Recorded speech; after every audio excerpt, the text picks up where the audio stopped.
पिछले एपिसोड में हमने देखा था कि ओल्ड क्वीन ने बायून और लीनियन के ऊपर हमला कर दिया था और उनके अटैक की वजह से आसमान से एक बड़ा सा थंडर प्लाम बायून और लीनियन के ऊपर जोर से गिर जाता है। लेकिन फिर हमें बायून को दिखाया जाता है उस अटैक के गिरने से पहले ही उसने अपने पास से मून स्पीयर निकाल लिया था और बायून ने मून स्पीयर का इस्तेमाल करते हुए अपने आसपास एक एनर्जी शील्ड बना ली थी जो कि उस अटैक को खाने लग जाती है और उस अटैक की सारी एनर्जी को एब्जॉर्ब कर लेती है। ये देखकर प्रिंस वुजिन और ओल्ड क्वीन बहुत ज़्यादा हैरान होते हैं क्योंकि ओल्ड क्वीन ने एक पावरफुल अटैक बायून के ऊपर किया होता है, लेकिन बायून ने सिर्फ एक स्पीयर की मदद से उसे रोक दिया होता है और यहाँ तक कि उसके पूरे अटैक को भी खा लिया गया होता है। इसकी वजह से वो दोनों बहुत ही ज़्यादा शॉक होते हैं और वो दोनों अभी भी बायून के हाथ में उस स्पीयर को देख रहे होते हैं। फिर हमें बायून को दिखाया जाता है ओल्ड क्वीन के अटैक से बचने के बाद बायून बहुत ही ज़्यादा थक चुकी होती है क्योंकि मून स्पीयर एक इमोर्टल आर्टिफैक्ट है जिसकी वजह से उसे कंट्रोल करने के लिए बहुत ही ज़्यादा एनर्जी लगती है और अभी ओल्ड क्वीन के अटैक से बचने के लिए उसे मून स्पीयर में अपनी एनर्जी बहुत तेज़ी से डालनी पड़ी थी जिसकी वजह से अब वो बहुत ज़्यादा थक चुकी होती है। फिर हमें प्रिंस वुजिन को दिखाया जाता है जिसके सामने भी जो कुछ भी हुआ होता है उसको देखकर उसे बिल्कुल भी यकीन नहीं हो रहा होता है, इसलिए वहाँ पर चिल्लाते हुए बायून से कह रहा होता है ऐसा नहीं हो सकता, ये वेपन तो बहुत ही ज़्यादा पावरफुल है, आखिर तुम्हारे पास इस तरह का वेपन कैसे हो सकता है। ऐसा कहते हुए प्रिंस वुजिन बायून से ये सब कहते हुए समझने की कोशिश कर रहा होता है कि आखिर उसके पास इतना पावरफुल वेपन आया कहाँ से। लेकिन फिर अचानक प्रिंस वुजिन को कुछ याद आता है और वो बायून से कह रहा होता है नहीं ऐसा नहीं हो सकता। प्रिंस वुजिन के दिमाग में इस वक्त जो कुछ भी चल रहा होता है उसकी वजह से वो बहुत ज़्यादा हैरान होता है। फिर वो बायून से पूछता है क्या तुम्हें अपनी जिनजियान एकेडमी के फाउंडर का कोई खजाना मिल गया है। ऐसा कहते हुए प्रिंस वुजिन वहाँ पे बता रहा होता है जिनजियान एकेडमी के फाउंडर के पास बहुत सारे पावरफुल आर्टिफैक्ट थे, लेकिन जब वो एक इमोर्टल बना था उसने अपने कुछ आर्टिफैक्ट अपनी फैमिली और जिनजियान एकेडमी में दे दिए थे, बाकी उसने कहीं छुपा दिए थे और ये बात सभी कल्टीवेटर को पता थी, इसलिए उसके जाने के बाद सभी कल्टीवेटर ने उसका खजाना ढूंढा था लेकिन किसी को भी उसका खजाना नहीं मिला। फिर प्रिंस वुजिन मन में ही सोच रहा होता है जिनजियान एकेडमी पहले बहुत ज़्यादा पावरफुल थी लेकिन अब वो बहुत ज़्यादा कमज़ोर हो गई है, इसकी वजह से इस तरह का कोई भी आर्टिफैक्ट जिनजियान एकेडमी के पास नहीं हो सकता क्योंकि अगर बायून के पास वाकई इतना पावरफुल आर्टिफैक्ट होता तो वो कभी मुझसे छुपने की कोशिश नहीं करती। इसका मतलब बायून को ये आर्टिफैक्ट अभी अभी मिला है और ये तभी हो सकता है जब उसे उसके फाउंडर की कोई ऐसी जगह मिल जाए जहाँ पे उसने अपने खजाने को छुपा रखा था। ये सब कहते हुए प्रिंस वुजिन अभी भी हैरानी में बायून को देख रहा होता है। प्रिंस वुजिन की बातों को सुनकर बायून काफ़ी ज़्यादा हैरान होती है क्योंकि प्रिंस वुजिन इस वक्त जो कुछ भी बोल रहा होता है वो पूरी तरह से गलत नहीं होता है क्योंकि प्रिंस वुजिन के हिसाब से बायून को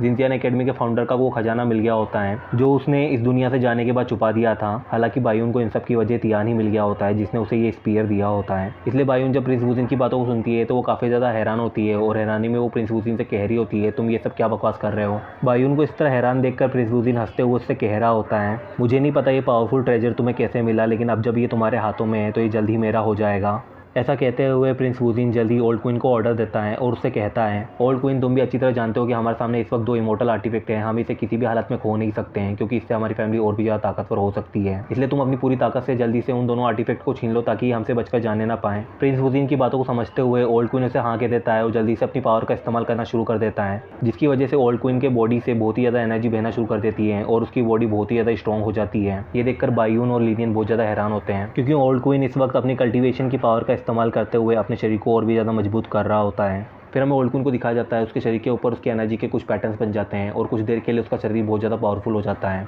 ये देखकर बायून फिर वहाँ पे मन में ही सोचने लग जाती है ओल्ड क्वीन का कल्टीवेशन लॉन्गेटिविटी रिलम के 7th स्टेज तक पहुँच चुका है जिसकी वजह से वो कल्टीवेशन में मुझसे पहले से ही बहुत ज़्यादा पावरफुल है, लेकिन अब उसने अपने पूरे कल्टीवेशन से अपनी बॉडी को स्ट्रॉन्ग कर लिया है। मुझे नहीं लगता कि मैं मून स्पीयर का इस्तेमाल करके भी उसे कोई नुकसान पहुँचा पाऊंगी। जब बायून ये सब सोचकर परेशान हो रही होती है तभी ओल्ड क्वीन उसके ऊपर हमला कर देता है और वो थोड़ी ही देर में बायून के सामने पहुँच जाता है। ये देखकर लीनियन काफ़ी ज़्यादा डर जाती है क्योंकि ओल्ड क्वीन इतनी तेज़ी से बायून के पास पहुंच गया होता है जैसे कि उसने कोई टेलीपोर्ट किया हो, जिसकी वजह से अब लीनियन को भी समझ में आ जाता है कि ओल्ड क्वीन कितने ज़्यादा पावरफुल है और वो उनके लिए कितना ज़्यादा खतरनाक हो सकता है। इसलिए लीनियन ओल्ड क्वीन की पावर्स को जानने के बाद उससे काफ़ी ज़्यादा डर चुकी होती है और हैरानी में उन दोनों की तरफ देख रही होती है। फिर हमें बायून को दिखाया जाता है ओल्ड क्वीन को अपने करीब देखकर बायून जल्दी से अपने स्पीयर से उसके ऊपर अटैक कर देती है और पहले की तरह बायून का स्पीयर जल्दी से ओल्ड क्वीन की सारी एनर्जी को खाना शुरू कर देता है। लेकिन ओल्ड क्वीन का ये अटैक बहुत ही ज़्यादा पावरफुल होता है, इसकी वजह से इस बार उसका अटैक जब मून स्पीयर से टकराता है तो वहाँ पे बहुत बड़ा ब्लास्ट होता है जिसकी वजह से ओल्ड क्वीन की एनर्जी और उस ब्लास्ट की शॉक पे आसपास बहना शुरू कर देती है और उस एनर्जी ब्लास्ट की वजह से बायून भी कुछ दूर चली जाती है और मून स्पीयर की मदद से वो संभालने की कोशिश कर रही होती है।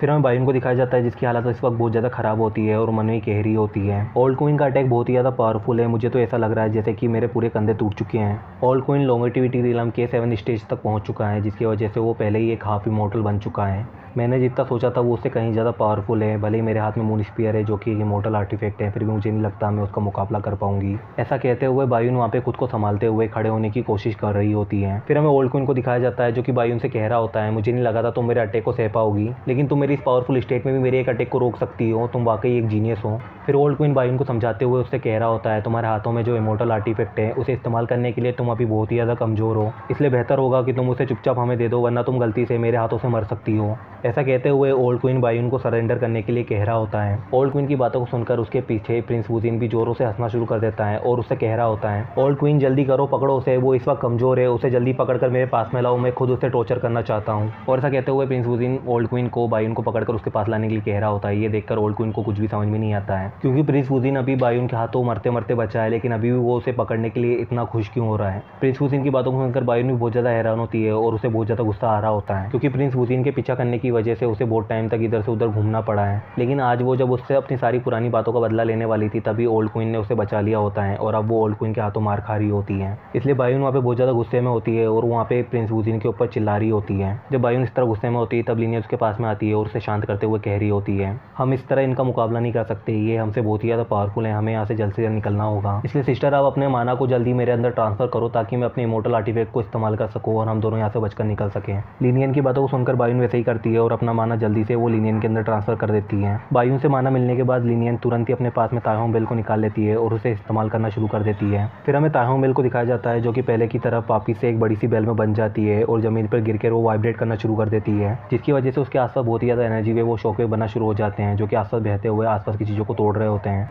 जब प्रिंस वुजिन और ओल्ड क्वीन अपने सामने उस बड़ी सी बेल को देखते हैं तो वो बहुत ज़्यादा शॉक होते हैं, क्योंकि लिनियन ने पहले भी उनके सामने उस बेल का इस्तेमाल किया होता है, जिसकी मदद से वो पहले भी उनसे बचकर एक बार भाग गई थी। इसलिए जब वो अपने सामने उस बेल को दोबारा ही वैसा करते हुए देखते हैं तो समझ जाते हैं कि ये लोग यहाँ से भागने की कोशिश कर रहे हैं। ये देखकर प्रिंस वुजिन जल्दी से ओल्ड क्वीन को उन्हें पकड़ने का ऑर्डर देता है और ओल्ड क्वीन भी जल्दी से उनकी तरफ भागते हुए उन्हें पकड़ने की कोशिश कर रहा होता है। ओल्ड क्वीन को अपनी तरफ आते हुए देखकर बायून उसे चिढ़ाना शुरू कर देती है, क्योंकि अब उन्हें पकड़ने में काफ़ी देर हो चुकी होती है और इससे पहले कि ओल्ड क्वीन उन्हें पकड़ पाता, तायहोंग बेल तेजी से लिनियन और बायून को लेकर उससे दूर निकल जाती है। देखो ब्रो, मैंने यहाँ पे कहा था कि मैं AI वॉइस से वीडियो बनाऊंगा और मैंने इस वीडियो को AI वॉइस से बनाने का ट्राई भी किया था, लेकिन उसमें बहुत ही ज़्यादा टाइम लग रहा है और उसमें जो वॉइस है वो भी मुझे अच्छी नहीं लग रही है। इसलिए मैंने दोबारा अपनी वॉइस में ही वीडियो बनाने का सोचा है और अब से मैं एक एक्सप्लेनेशन वीडियो के लिए कभी भी AI वॉइस ट्राई नहीं करने वाला, क्योंकि सही में उसे बनाते हुए मेरा दिमाग ख़राब हो चुका है। इसलिए मैं वापस अपनी वॉइस में ही वीडियो बना रहा हूँ। हालांकि इस तरह वॉइस वाले वीडियो भी मैं काफ़ी लेट डाल रहा हूँ, क्योंकि मैं बिल्कुल ही कुछ टाइम से वॉइस रिकॉर्ड नहीं कर पा रहा हूँ, इसी वजह से मैं इतने लेट वीडियो डाल रहा हूँ। इसलिए मैं कोशिश कर रहा हूँ रेगुलर वीडियो डालने की, लेकिन अगर मैं सिर्फ एक वीडियो ही रोज़ डालूँ तो ही मैं रेगुलर रह सकता हूँ, लेकिन मैं कोशिश कर रहा हूँ 1-2 बनाने की और रहता हूँ मैं थोड़ा रेगुलर करता हूँ यार।